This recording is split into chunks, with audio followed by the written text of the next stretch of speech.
Hello students, पिछले videos में आपने पढ़ा था किरचॉफ के नियम।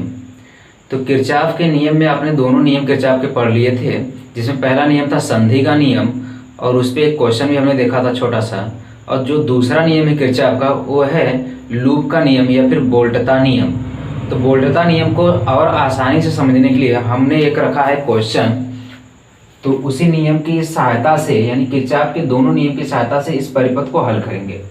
इस परिपथ में बोल रहा है कि प्रत्येक शाखा में प्रवाहित होने वाली धारा की गणना कीजिए। प्रत्येक शाखा मतलब हर एक चालक में प्रवाहित होने वाली धारा। यहाँ पे धारा ज्ञात करना है, यहाँ पे धारा ज्ञात करना है और यहाँ पे धारा ज्ञात करना है। तो चलिए इसको सॉल्व करके हम लोग देखते हैं कि कैसे किरचॉफ के नियम की सहायता से इसको सॉल्व कर सकते हैं।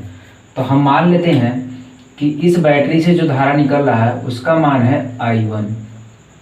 इस बैटरी से जो धारा निकल रहा है उसका मान रहे हैं I2 और इस बैटरी से जो धारा निकल रहा है उसको मैं लिख रहा हूं I3। ओके, तो किरचॉफ का पहला नियम जो है वो है संधि का नियम। तो संधि का नियम हम लोग लगाते हैं। तो संधि के नियम में क्या कहा जाता है कि किसी भी संधि पर आने वाली धारा बराबर संधि से होकर जाने वाली धारा। तो देखिए यहाँ पे दो धाराएं आ रही, एक इधर से और एक इधर से। यहाँ पे हो गया संधि। तो इस संधि पे कुल कितनी धारा आया, इधर से I1 और इधर से I2। तो बचा एक ही रास्ता, तो इस रास्ते में कितनी धारा जाएगी, I1 प्लस I2 दोनों मिलके। क्योंकि संधि का नियम यही कहता है कि संधि पे आने वाली धारा कितनी धारा आ रही, I1 और I2, तो दोनों मिलके चली जाएंगी। संधि से जाने वाली धारा I1 प्लस I2। अब ये I1 प्लस I2 आगे चल के इसी का नाम लिया गया I3। तो यहाँ पे जो I3 का वैल्यू है वह किसके बराबर है, I1 प्लस I2 के। यहाँ से जो I1 प्लस I2 आ रहा है वही आगे चल के लिखा है I3। तो ये I3 बराबर क्या है, I1 प्लस I2 है। फिर जैसे ही यहाँ पे इस संधि पे मिले ये I1 प्लस I2 धारा, तो ये संधि पे आने वाली धारा यही दो है, तो संधि से जाने वाली भी धारा वही दोनों होगी, इधर I1 और इधर चला गया I2। तो किरचॉफ का पहला नियम लग गया।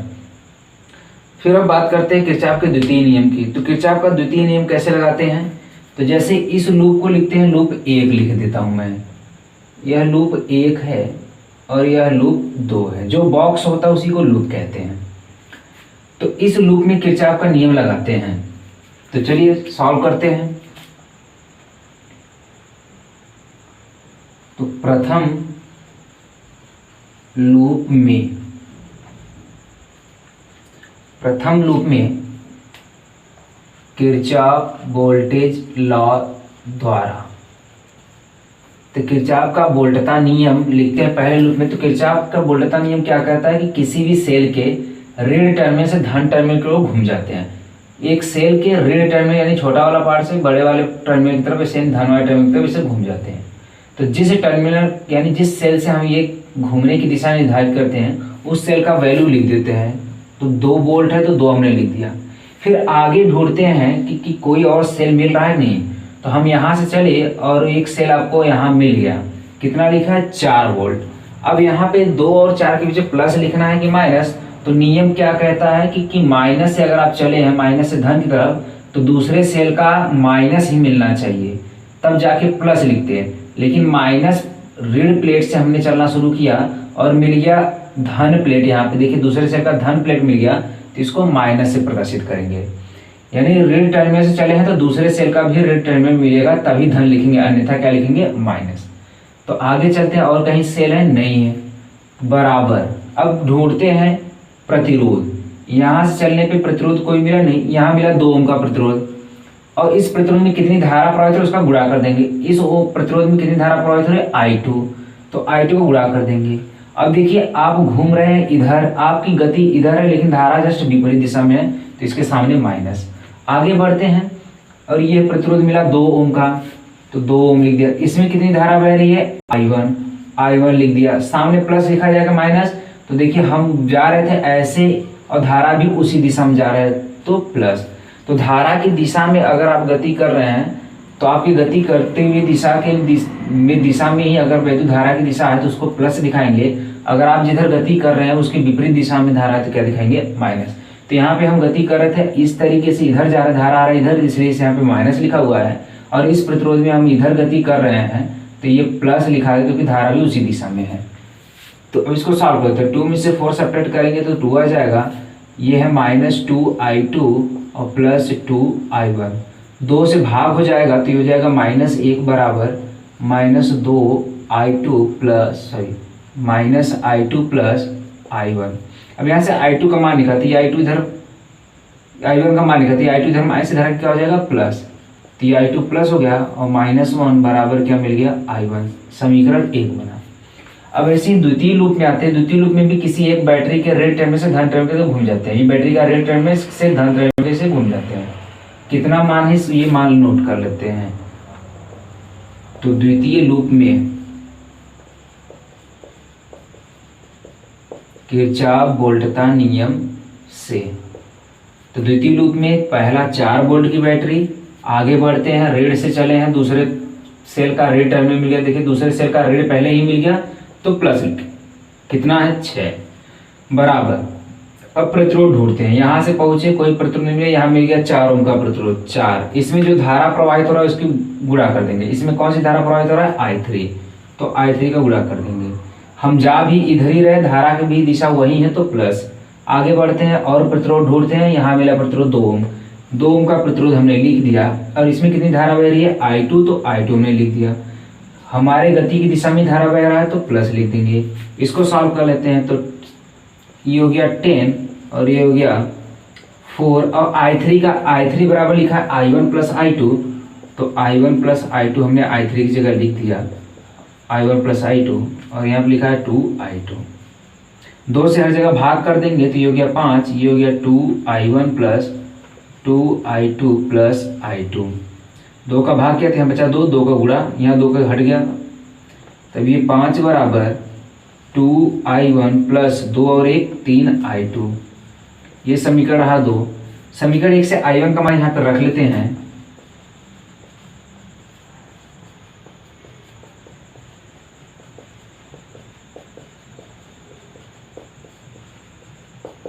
तो समीकरण 2 से i1 का मान रख लेते हैं। तो 5 बराबर 2i1, i1 का मान है कितना i2 माइनस 1, तो i1 की जगह i2 minus 1 plus 3i2। Solve कर लेते इसको। तो 5 equal to 2i2 minus 2 2 plus 3i2। ये 5 इधर माइनस 2 इधर आके प्लस 2 हो गया बराबर 2i2 और 3i2 मिलके कितना हो गया 5i2। तो 5 2 कितना हो गया 7 बराबर 5i2। तो i2 बराबर कितना हो गया, इधर 5 का गुणा इधर के भाग 7/5, इतना आंसर आ गया एम्पियर। तो i2 का मान 7/5 आया। तो i1 का मान निकाल लेते हैं। i1 यहाँ पर लिखा हुआ है, i1 बराबर i2 माइनस 1। i2 का मान 7/5 माइनस 1, तो हो गया 2/5 एम्पियर। ये i1 का मान हुआ।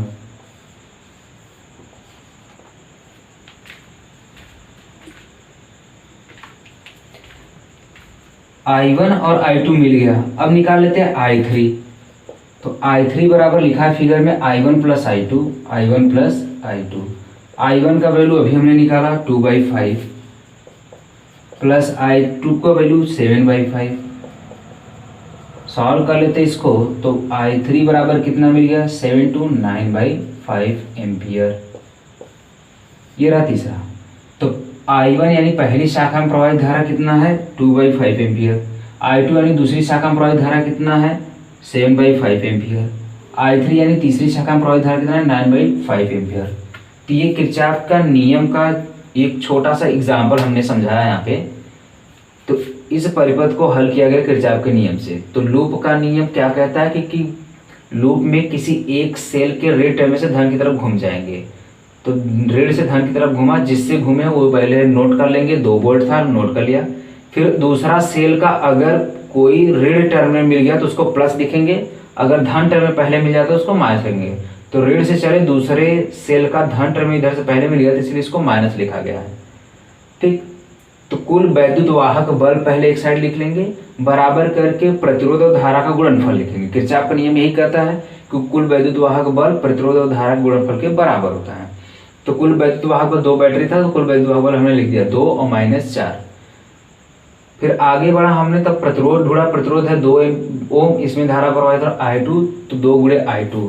हम आगे इधर बढ़ रहे हैं, धारा इसमें प्रवाहित हो रहा है विपरीत दिशा में, तो इसलिए माइनस साइन लगा हुआ है।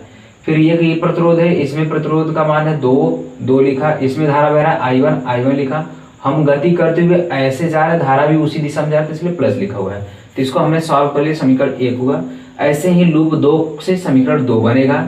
रेड टर्मिनल से चले तो 4 हमने लिख दिया, अगले सेल का रेड टर्मिनल ही मिल गया इसलिए प्लस लिखा, 6 है तो 6 लिखा, और कहीं सेल नहीं है तो बराबर लिखते हैं। प्रतिरोध था 4 तो 4 हमने लिखा, इसमें धारा बह रहा है I3 को गुणा कर दिया।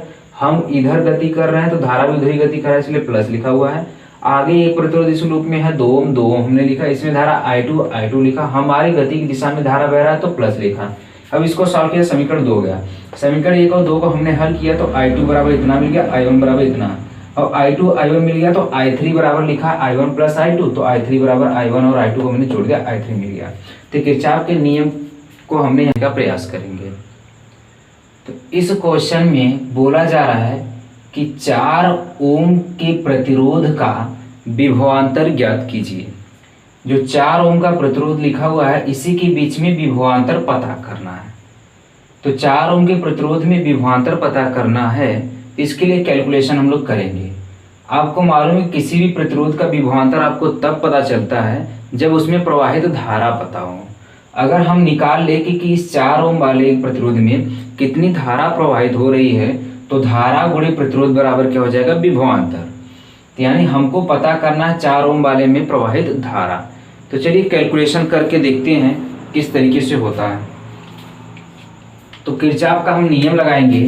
तो किरचॉफ का प्रथम नियम पहले लगाते हैं, संधि का नियम। तो इस बैटरी से जो धारा निकली उसको मैं लिख रहा हूँ I1, इस बैटरी से जो धारा निकली उसको मैं लिख रहा हूँ I2। ये दोनों धारा यहाँ से होते हुए ऐसे होते हुए संधि पर आया। तो संधि का नियम क्या कहता है कि संधि पर आने वाली धारा बराबर संधि से जाने वाली धारा।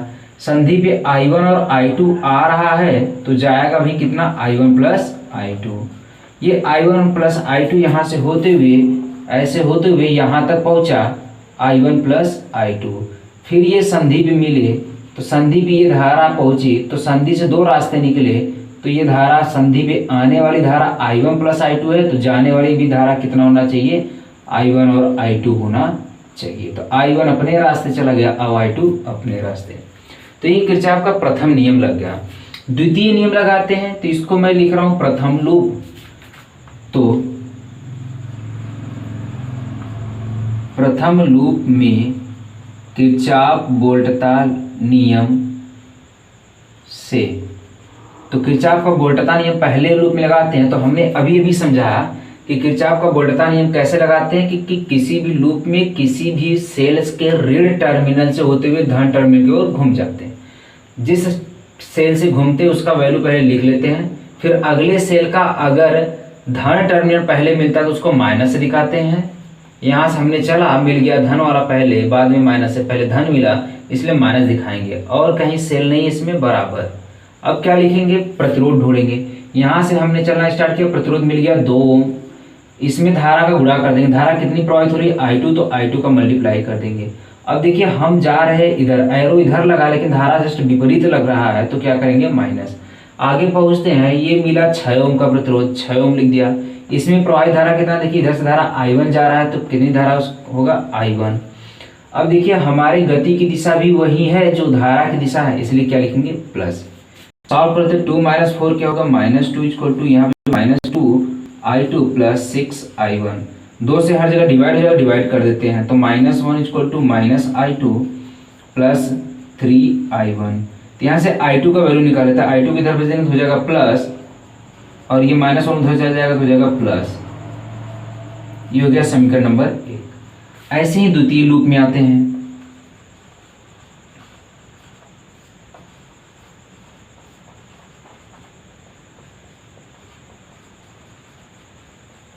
दूसरे लूप में भी सेल के ऋण टर्मिनल से धन की तरफ घूम जाते हैं। जिस सेल से घूम रहे उसका मान है 4 वोल्ट, 4 लिख दीजिए। और देखिए इस लूप में कहीं सेल है, कहीं सेल नहीं है, तो बराबर। अब प्रतिरोध ढूंढते हैं। यहाँ से हमने चलना प्रारंभ किया, प्रतिरोध मिल गया 4 ओम, 4 हमने लिख दिया। प्रतिरोध 4 में कितनी धारा प्रवाहित हो रही है, I1 प्लस I2, तो गुणा कर देंगे I1 प्लस I2 का। आगे बढ़ते हैं, कोई प्रतिरोध भी नहीं मिला, ये मिल गया प्रतिरोध 2 ओम। ऐसे पूरा एक कंप्लीट साइकिल करेंगे तो ये मिल गया कितना 2 ओम। तो 2 ओम कितनी धारा प्रवाहित हो रही है इसमें, I2 लिख देंगे। हमारी गति की दिशा में ही धारा है, देखिए हम ऐसे गति कर रहे, धारा भी उधर ही जा रही है, तो क्या लिखेंगे प्लस। सिंप्लीफाई कर लेते हैं, 2 से डिवाइड कर देते हैं, 2, यहाँ पे भी 2, I1 प्लस I2, यहाँ से 2 से डिवाइड होगा कितना बचेगा I2। तो ये 2 equal to 2I1 plus 2I2 plus I2। तो ये हो गया 2 इक्वल्स टू 2I1 प्लस 2 और 3, ये हो गया I2। ये इक्वेशन नंबर सेकेंड। अब इक्वेशन फर्स्ट से I2 का वैल्यू सेकेंड में रख देते हैं। तो समीकरण 1 से I2 का मान रखने पर तो ये है 2 बराबर 2I1 प्लस 3I2 और I2 का मान है 1 प्लस 3I1। तो I2 जगह क्या लिखेंगे 1 प्लस 3I1। तो 2 बराबर कितना हो गया 2I1 प्लस 3 का गुणा 3 एकम 3 प्लस 3 तरीके 9I1। तो ये 2 ये प्लस 3 इधर रखे -3 बराबर 2I1 प्लस 9I1। तो कितना हो गया 11I1। 2 में से 1 गया -1 बराबर 11I1। तो I1 बराबर कितना हो गया -1/11 एम्पियर। ये I1 का मान मिला। अब ये I1 का मान समीकरण 1 में रख देंगे तो I2 मिल जाएगा। तो I2 बराबर क्या मिल गया 1 प्लस 3I1। तो 1 प्लस 3 इंटू I1 का मान है -1/11। तो 1 माइनस 3 बन जाए 3/11। तो ये आगे 11 बन जाए 11 में से 3 सब्ट्रैक्ट करेंगे तो 8/11 एम्पियर। ये I2 का मान आ गया। तो I1 और I2 मिल गया। आपको निकालना क्या था 4 ओम के प्रतिरोध का विभवांतर। तो 4 ओम के प्रतिरोध का विभवांतर कैसे पता चलेगा, 4 ओम में प्रवाहित धारा पता करने पे पता चलेगा। तो 4 ओम में कितनी धारा प्रवाहित हो रही है, देखिए यहाँ फिगर में लिखा I1 प्लस I2। इधर से I1 प्लस I2 धारा ही आ रहा है तो यही जा रहा है इस 4 ओम वाले में। तो हम लोग निकाल लेंगे कि 4 ओम के प्रतिरोध में प्रवाहित वैद्युत धारा कितना लिखा हुआ है I1 प्लस I2। I1 का वैल्यू है -1/11 प्लस I2 का वैल्यू है 8/11। कितना आ जाएगा 7/11 एम्पियर। अतः अब धारा मिल गया 4 ओम वाले में तो गुणा कर देंगे 4 से, मिल जाएगा विभवांतर। अतः 4 ओम का के प्रतिरोध का विभवांतर V बराबर क्या होता है, V बराबर I इंटू आर। I का वैल्यू है 7/11, R का वैल्यू 4। तो कितना हो जाएगा 28/11 वोल्ट। ये हो गया आंसर। तो ऐसे ही किरचॉफ के नियम की सहायता से हम हर एक शाखा में प्रवाहित होने वाली धारा की गणना कर लेंगे। जब हर एक शाखा में प्रवाहित धारा का वैल्यू पता चल जाएगा, बाकी क्वेश्चन में जो भी पूछेगा उस हिसाब से हम कैलकुलेट करेंगे। तो हमने सबसे पहले हर एक शाखा में प्रवाहित धारा निकाला। इसमें प्रवाहित धारा हमने निकाला -1/11 एम्पियर। इसमें प्रवाहित धारा हमने निकाला I2 बोले 8/11 एम्पियर। इसमें प्रवाहित धारा हमने निकाला I1 प्लस I2 जो कि आया 7/11।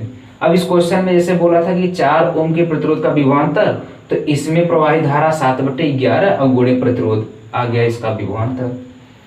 ऐसे ही अगर इस 2 ओम के प्रतिरोध का विभवांतर पूछता तो हम क्या करते 2 ओम में I2 का गुणा कर देते, मिल जाता विभवांतर। और I2 का मान तुम्हारे पास है 8/11।